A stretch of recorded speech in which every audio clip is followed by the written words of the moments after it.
Hello friends, and welcome back to the Brockopp side. Today we got ourselves a Blu-ray review of Fast and Furious presents Hobbs and Shaw. Inglorious!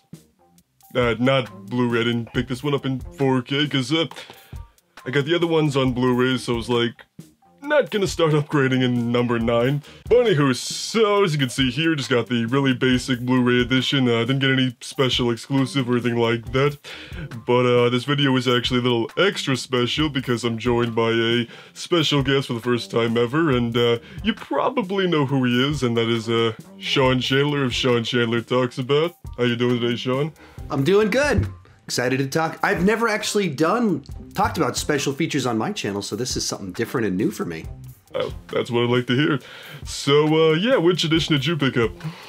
I picked up the 4K Ultra HD edition. No special anything beyond that, but the 4K version, which is kind of the opposite of your situation. I don't even have a 4K TV or 4K Blu-ray player, so I'm just trying to think through how to future-proof my collection from time to time if the price jump isn't too much, and so pick this one up 4K, even though I can't watch that at my home. Alright. Well, as you can see here, we just got a very basic design here with Hobbs, Shaw, Idris Elba as the Black Superman, so to speak. And so now if we just take off the slip cover here. So on the inside here, you've got your Blu-ray disc and your DVD disc here. Nothing overly spectacular as far as disc art's concerned, just solid black like most Universal discs go. And of course, here's the digital download copy code. If gets it first, can have it. Enjoy yourself, but yeah, quick tip if you are gonna watch this movie, just do yourself a favor and just turn your brain all the way off. So before we go talking about the bonus content, we'll give you our just really brief thoughts on the movie itself. Now, Sean, how would you describe this movie? For me, this was one of the most fun theatrical experiences of the year. Absolutely, you turn your brain off. Absolutely, it's stupid as can be. If you go into this and you're like, it's just gonna be a dumb movie, I'm tired of movies like this, you might as well not go into it. Like, if you're gonna go into it just not wanting to watch something stupid, it's not for you. But, I mean, it's a movie that just goes 100%, or not, it goes all the way up to 11 on the schlock value of these two guys bantering with each other, Vanessa Kirby thrown in as part of their team, battling a cyborg Idris Elba. It's just so ridiculous that it's my brand of fast food entertainment. Went to go see it with my wife, and this is like our fast food entertainment movie series, and we just had an absolute blast. When I told her I had to go buy the movie on opening day, or Blu-ray opening day for this video, she was quite excited to watch the movie again. Alright, cool. Yeah, so I think I would agree with your thoughts there. Just kind of a fun, escapist movie where it's like, you really don't want to be thinking too heavily when you come into this. You know, it's just, if you want to see Dwayne Johnson and Jason Statham work together to fight Idris Elba, basically just nothing serious all around, you know. It's just a really fun movie to watch on a large format screen in the middle of summer. And you have a term used to describe movies like this. It's a Taco Bell movie, right? Yes, I call them Taco Bell movies, so in case you didn't want me to describe the term, but yeah, that's what I call them, because the fast food that our family goes to the most is Taco Bell. Every Sunday afternoon, we stop by, pick it up every single week. My tacos are always soggy. They always forget something, but we're there every single week. It's not great food, but it's the one we go to all the time. And there's movies like that you can't really defend it. There's definitely problems with it, but you just enjoy having it consistently in your life. Yeah, I think I would agree with that term. It's just a movie that, you know, you're not going to get any special educational value out of. You're just going to watch it, have a good time, and might regret it later. So anyway, picture and sound quality, the movie looks pretty good on Blu-ray. Have you checked out the 4K resolution? Oh wait, sorry, you don't have a 4K TV, my bad. But how does the movie look on your TV? I mean, it just looked crisp, vibrant colors. I mean, I'm not the best at picking out those sorts of details, but I mean, it was on my TV, just looked like a big slick movie from 2019 that just transferred over great to the disc. And like, I just noticed when you could see the details and the brightness of the colors, that just feels like the best that we have today. That's what this felt like to me, an expensive movie transferred nicely to a TV. So anywho, as far as bonus content goes, the back boasts it's got over 80 plus minutes of bonus features, including an alternate opening and deleted scenes. So that alternate opening is really nothing all that different. It basically just takes one scene from later in the movie when they first meet, and then cuts it in with that part where they're both getting up, going through the routine and stuff. So would you say with that alternate opening, do you think that'd be better or worse if they left it out? Yeah, I mean, I watched the alternate opening. It's like, wait, this is 10 minutes long, and then you get to a certain point, and it's like things we saw before. It's like, I don't think this is the right order, so I went and checked it out, and it just takes the first 10 minutes and it shuffles it all around. Where in the theatrical cut, you get this cold open with Vanessa Kirby off on an adventure battling Idris Elba, and then we cut to the day in the life of our two guys. This one starts with, like you mentioned, the scene that's later in the film, but then it starts doing the day in the life with them, and then it intercuts them on their adventure with her adventure. So it's doing kind of the three of them to introduce our three main characters. It's kind of, I think it works better in the theatrical cut, theatrical opening, just because it's smoother. I know what they were going for with this. It's not a bad idea in theory. It just felt a little bit kind of clunky in the nature of the way that it played out. It doesn't flow as smoothly like when you have the two of them. That's really the contrast of the movie, not Vanessa Kirby.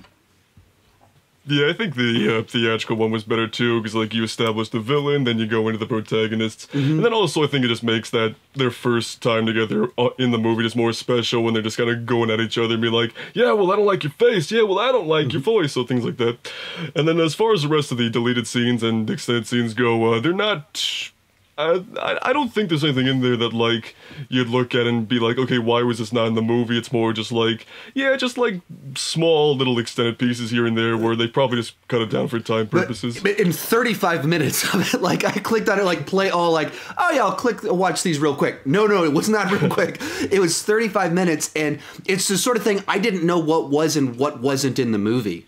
Because it's just, let's let them riff longer. It's just stuff like that. So none of it was embarrassing, but none of it was like, oh, that was a cool deleted scene. Oh man, you've got to check this one out. It fills out this whole, the movie's more said, it's not stupid anymore. Once you watch, it's none of it's like that. It's all just more of their banter. That's the fun of the movie. So it is kind of, you get to see more kind of funny stuff and alternate one-liners, different put-downs, but it's just more of them riffing on each other throughout the entire movie. I mean, from beginning to end, they have little extra pieces in all of it.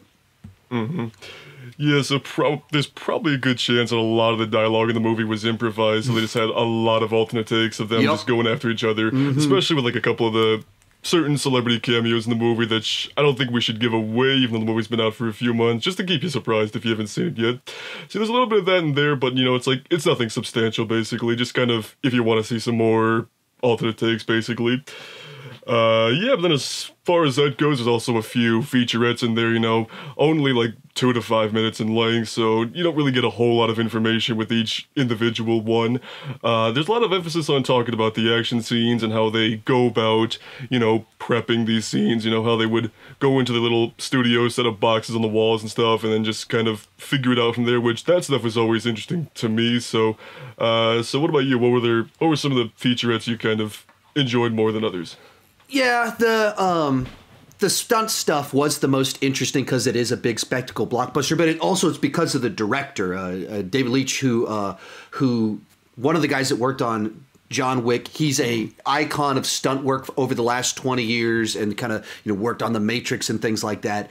And so this is a guy that knows stunt work. So you watch a movie like this one that definitely has a lot of CGI in the mix, but they go through it and they did as much in camera as they could. The camera might be in front of a green screen, but you're watching, you know, the actual actors themselves doing as much of it as is possible. So, you know, they built Vanessa Kirby's martial arts, like, what can she pull off? Let's build the characters' fights around what she can actually do, and so we see as much of her on camera. I always really enjoy stuff like that. That's like the stuff that made me love special features back in the day was actually a Matrix one. It was a whole documentary called The Matrix Revisited, and I just love kind of seeing how they pulled off a bunch of this stuff, especially with a movie like this that can go so over the top But then at the same time, I mean, you still got these people dangling off wires. And then I also love the origin of where a movie comes from. And so the first little documentary they have on there, it just kicks off with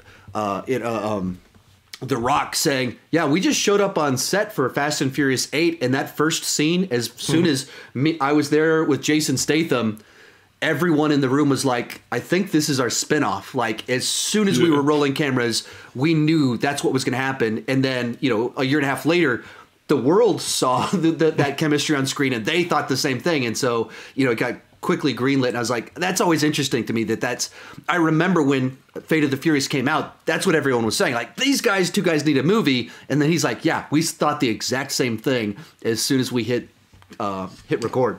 And yeah, so basically just them saying, yeah, these guys are great together, let's just give them a movie. I think that was just kind of cool how it's just something as simple as, yeah, we like these guys, let's just put them together. It might just be a couple signs that you don't necessarily need Vin Diesel in these movies for them to be good. So, yeah, that could be concerning for some people. But, yeah, so overall, I think the bonus content is good, you know. I've said this a lot in these videos, but I do just kind of miss the days where it's like you'd get a Blu-ray or a DVD and there would just be this really long, hour-long documentary that goes into deeper detail, because, you know, that's the kind of stuff that got me into movies to begin with, saying like, oh, how did they, you know, make the dinosaurs in Jurassic Park and things like that, and seeing like a camera crew just follow them around and see their like real life issues on set and things like that. So you know, and that's what I mentioned before about The Matrix Revisited, which was I think 2001, year 2000, so almost 20 years ago, and it's a 90-minute long documentary about the making of it, where they really go into depth on every single thing about it. And that was like the heyday of digital, or not digital, but home video, when DVDs came out and you're getting these special features, and they were really good. And they weren't afterthoughts. They were like, how can we make a great documentary to get people to buy our product? As opposed to kind of like these ones, it's like, okay, we've got, you know, 5 minutes of effects stuff. Yeah. Now let's just kind of talk about these characters that are introduced in the movie, and like, okay. Yeah, so, I mean, there are still some studios out there that still put in a decent amount of work into their feature or extras. Like, you know, you go buy the latest Star Wars movie, and there's probably going to be, like, a nice long documentary. So it's not completely gone. It's just, like, I would like to see a little bit more of that come back. But, you know, as far as a movie like this goes, where I'm not going to want to see just every single little detail about as far as this movie's, you know, how it was made is concerned, you know, so it's good enough, you know. But if you just want to learn, like, a little bit here and there, I think it works. Yeah. Well, and, you know, kind of to what we started off talking about, how it's a turn off your brain kind of movie. And then they have all these special features on, like, here's these family dynamics and what we were going for. Actually, I remember at the end of the practical effects one on this one, they start talking about kind of the final fight in the movie. And they literally try to they throw this line in there: if these two guys can learn to set their differences aside, maybe mankind can't too. It's like, no, that is not the movie that you're making. Like, you almost just quoted Rocky 4. If I can change, you can change. Everybody can change. Like, I mean, they almost said that in this little special feature. Like, no. This is a turn off your brain movie. It works, it absolutely works on that level for me. But this is not bringing about world peace. Yeah, I mean, you know, you can have Rocky stop the Cold War all day long, but you're just here to have a good time. And there's also a feature commentary, which I have not listened to quite yet, just because there's a limited amount of time. But, you know, feature commentary is also a nice supplement to, you know, not very long featurettes, because you can learn a little bit more, like, in real time. And also, something that's kind of interesting is there's no extended cut for this one, because I think there's been director's cuts for the last couple Fast and Furious movies, so there's not one here, which I think is kind of interesting. They wouldn't do one for this one of all movies. Right. That's it, especially because there's 35 minutes of extended, and I'm pretty sure it's just extended. It's not really even deleted scenes, and so they easily could do, hey, 10 more minutes of jokes or whatever you want to say. Like, they're cut scenes. It's all color corrected. None of it's unfinished. It's all polished stuff. Yeah. And I'd be more interested in watching that than what I did to like just watch 35 minutes of like sitting there as it jumps through the movie. Like 35 minutes of the movie, that's 40% or 30% of this film, or like not 30%, it's about 25% of this movie, or how much it is like just watching it cut together. Like you might as well just put it in the movie and let me watch it normal. So yeah, that was very odd to me that they would have that much stuff that they're like, check this out, this is good too. Yeah. But we're not going to put it actually where it belongs in the film. I mean, even Suicide Squad had a 10-minute cut with things that weren't really improving the movie, but you know, that's another discussion for another day. So, yes. So, do you have any final thoughts about the Blu-ray itself, or just anything you want to mention about the movie? Yeah, I mean, I kind of nagged that, or we kind of picked on it a little bit for not having like a feature-length or or longer form kind of documentary on it. But I actually was quite surprised as I went into it how much stuff was in there, because I saw the back of the disc. I was like, 80 minutes of bonus features. Yeah, sure. What's that going to be? And then 40 minutes of that, half of that is just these deleted scenes and the alternate opening. But then if you put it all together, it's about 40 minutes of documentary stuff. So there is a good bit of things in there discussing it from different angles. Does this movie warrant some of that stuff? I don't know, but it definitely looks into the things I was most interested in. Now, actually, I will say this. One of the director on the one about how they staged the scenes, he's talking about the final battle. He's like, we wanted this to be this awesome fight between these titans of action movies these days. And so we got these ultra slow-mo cameras. The rain was real. And you see these fists hitting people in the face. And everyone's wondering, did we really just punch The Rock in the face?